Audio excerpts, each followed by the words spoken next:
Hello dear students, I welcome you all to today's lecture on working of the administrative tribunals in India. The main aim of this lecture is to acquaint the students with the working of the administrative tribunals. It explains the emergence of the tribunals in India. The shift from the traditional law courts to administrative court is not a natural development but a dire necessity. Evolution in India. The French model was adopted in India and necessary constitutional amendments were made for the creation of the tribunal system in India. Various tribunals were created under different laws even before the constitutional amendments in India. The Swaran Singh Committee suggested in 1976 for the establishment of administrative tribunals to decide cases relating to the service matters and certain other categories of cases. Consequently, by the Constitution 42nd Amendment Act 1976, dealing with tribunals was introduced in the Constitution. It consists of two articles, namely Article 323A and Article 323B. The object of this part was to provide for the creation of two types of tribunals.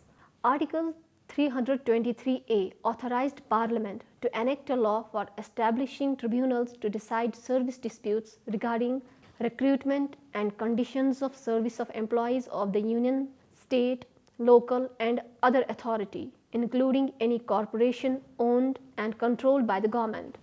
Whereas Article 323B empowers the appropriate legislature to establish by law tribunals for adjudication of disputes or offences relating to taxation, foreign exchange, labour, land reforms, sale on ceiling or urban property, election, essential goods and incidental matters.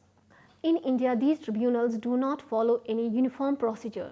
The tribunals exercise the powers of a civil court relating to examination, discovery, inspection, production of documents, compelling attendance of witnesses and issuing commissions. Their proceedings are considered as judicial proceedings for the purposes of section 193, 195 and 226 of the Indian Penal Code, and they are deemed to be civil courts for the purposes of sections 480 and 482 of the Criminal Procedure Code. However, the rules or procedures of the tribunal should not violate the requirements of fair procedure, and they must conduct themselves with openness, fairness and impartiality. The main purpose of the amendments was to minimize errors of the high courts and to provide speedy disposal of service cases and certain other matters of the special importance such as tax, foreign exchange, industrial or labor disputes, land reforms, election of legislative bodies, etc. In view of the advantages of tribunals over ordinary court, the Parliament took a significant step by passing Administrative Tribunal Act 1985. The Act provides for the establishment of not only the Central Administrative Tribunal having jurisdiction, power and authority, but also the establishment of administrative tribunals for states in India except for the state of Jammu and Kashmir. In pursuance of the provisions of the Act, it was decided to establish the Central Administrative Tribunal to adjudicate the complaints and grievances relating to recruitment and conditions of services of persons appointed to public services and posts in connection with the affairs of the Union or any other matter or of any local or other authority within the territory of India, or under the control of the Government of India, or of any corporation or society owned and controlled by the government in pursuance of the Article 323A of the Constitution and for matters connected therewith. The establishment of Central Administrative Tribunal for civil servants has been a novel exercise, as no such tribunal exclusively for the civil servants exists anywhere in the world. There shall be a chairman, vice chairman, judicial and administrative members as the central government may deem fit for Central Administrative Tribunal, and for the State Administrative Tribunal, the state government respectively. The composition of the Act was challenged in case of SP Sampath Kumar versus Union of India, and on the direction of the Supreme Court, the Act was amended by inserting subsections 2, 4 and 6. In the original Act, it was provided that the tribunal shall be constituted by the chairman or a vice chairman and 2 other members. There was no clear mention about the proportion of judicial and non-judicial members constituting a bench. The amendment provided that a bench will include at least 1 judicial member and 1 administrative member. The composition of state administrative tribunal has been left to the concerned state government. In case of joint administrative tribunal for 2 or more states, the matter will be regulated by the mutual agreement of the participating states and as approved by the central government. In the case of Sampath Kumar versus Union of India, an interim direction was issued on 31st October 1985 regarding the composition of the bench, that is, appointment of judicial member of the tribunal to be made in consultation with the Chief Justice of India. However, appointments already made will not be disturbed.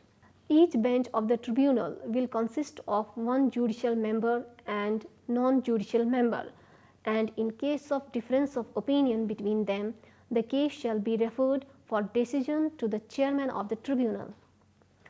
The chairman is authorized by the Act to discharge the functions of judicial administrative member of its own bench or another bench.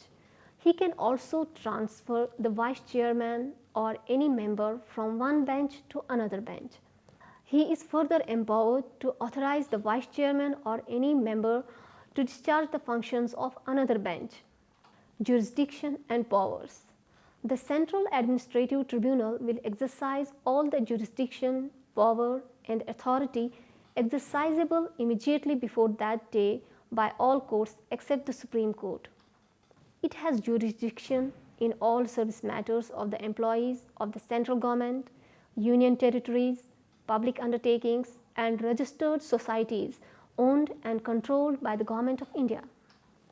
It also provided that the employees of local or other authorities can also be brought within the jurisdiction of the Central Administrative Tribunal established, but notification to that effect is necessary.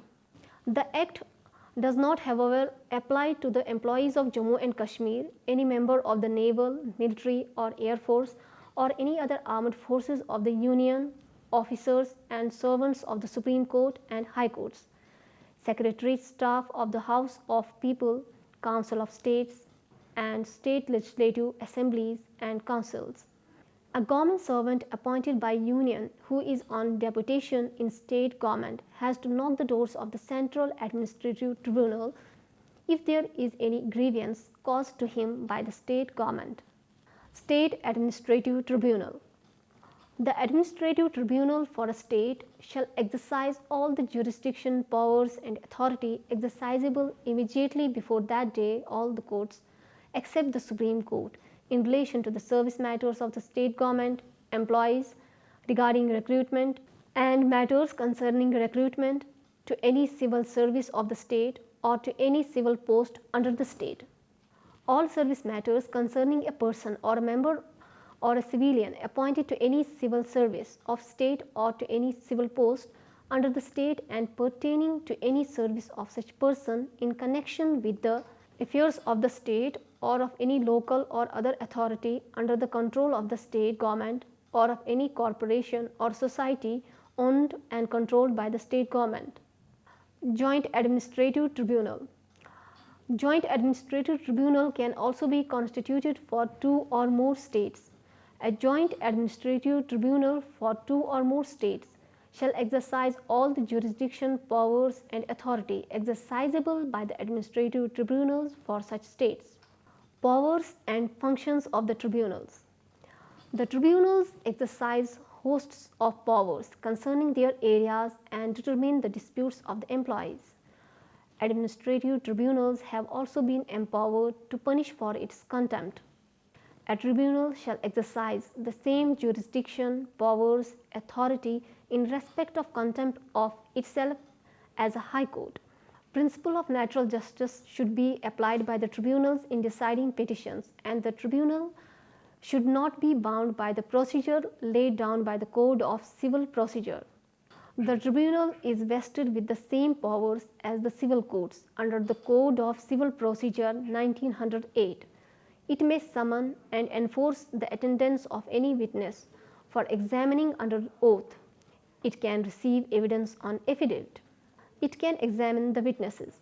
The tribunal is empowered to review its own decisions and in all procedural matters, including the fixing of places, times of inquiry, and in deciding in public, the tribunals are free to regulate their own procedure.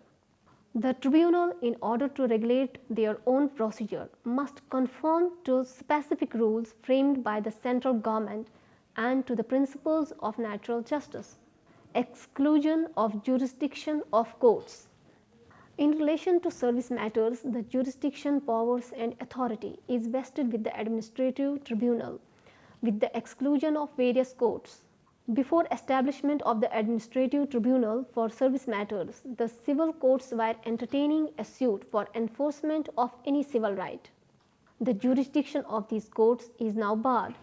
There is clearly an express provision for exclusion of the civil courts in civil matter under the provisions of the Act. Initially, there was a provision for the exclusion of all courts except the Supreme Court under Article 136 of the Constitution. This section has been amended after the case of Sampath Kumar, and these words, "no court except the Supreme Court or any industrial tribunal, labor court, or other authority constituted under the Industrial Disputes Act 1947 or any other corresponding law for the time being in force shall have been inserted." The jurisdiction of High Court under Article 226 and 227 has also been barred by this section. It cannot be said that civil servants don't have the right of judicial review through the establishment of administrative tribunal by debarring the jurisdiction of High Court. The change made is that the employees shall first go to the administrative tribunal and thereafter to Supreme Court. However, the decision in L. Chandra Kumar has restored the appellate jurisdiction of the High Court. Transfer of pending cases. The suits or proceedings shall stand transferred on the appointed day, but the appeals pending in the High Court would not be transferred to the tribunal. Initially, there was a provision that all the suits or appeals pending before the High Court or the Supreme Court shall not be transferred to tribunal, but after amendment, there was no question of transfer of pending petitions under Article 32 from the Supreme Court to the Administrative Tribunal. Now, no judicial order is required for such transfer, and it will be enough if the registry or office of the court or the local tribunal obtains an administrative approval for transfer of records to the tribunal from Chief Justice, District Judge, or Chairman of the local tribunal, as the case may be, and the cases will be transferred automatically. Provisions for filing certain appeals. The Administrative Tribunals Act 1986 inserted new section 29A, under which provision has been made for such appeal which had not been expired till the appeal would be entertained by the tribunal within 90 days from the date of receipt of decree or order, or 25th March 1986, whichever is later. Tribunals and the judicial approach. In Sampath Kumar versus Union of India, the constitutionality of the Act was challenged before the Supreme Court on the ground that the exclusion of judicial review of the High Court violated the basic structure of the Constitution. The Constitution bench upheld the validity of the Administrative Tribunal Act 1985. Justice Ranganath Mishra observed that the judicial review by this court is left wholly unaffected, and thus there is a forum where matters of importance and grave injustice can be brought for determination or rectification. Thus, exclusion of the jurisdiction of the High Court does not totally bar judicial review. The court in Minerva Mills versus Union of India did not point out that effective alternative institutional mechanism or arrangements for judicial review cannot be made by Parliament.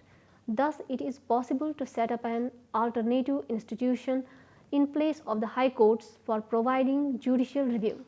The whole question of constitutionality of the Act once again came under the scrutiny of the Apex Court in the pace-setting case of L. Chandra Kumar versus Union of India. The court in this case held that Sampath Kumar was decided against the background that before the High Courts had exploded in an unprecedented manner, and therefore alternative institutional mechanism was necessary to remedy the situation. The court further held that because the constitutional safeguards which ensure the independence of the judges of the Supreme Court and the High Courts are not available to the members of the tribunals, hence they cannot be considered full and effective substitute for the superior judiciary in discharging the function of the constitutional interpretation. Against this backdrop, the court came to the conclusion that administrative tribunals cannot perform a substitutional role to the High Court, and it can only be supplemental. Therefore, clause 2d of the Article 323A and clause 3d of Article 323B of the Constitution, to the extent they exclude the jurisdiction of the High Courts and the Supreme Court under Articles 226, 227 and 32 of the Constitution, were held unconstitutional, and for the same exclusionary clause in 1985 Act, which contains exclusion of jurisdiction clause, was also declared unconstitutional. However, service tribunals shall continue to be the courts of first instance in service matters, and no writ can be directly filed in the writ courts on matters within the jurisdiction of tribunals. By bringing back the tribunal within the jurisdiction of the High Court, a check on the working of the tribunals was imposed, as well as it will allow only filtered cases to reach High Courts accompanied by reasoned decision on merits, which will be of use in final deciding the matter. In view of this decision, the existing provision of direct appeal to the Supreme Court under Article 136 of the Constitution also stands modified. With this, I conclude today's lecture. Thank you.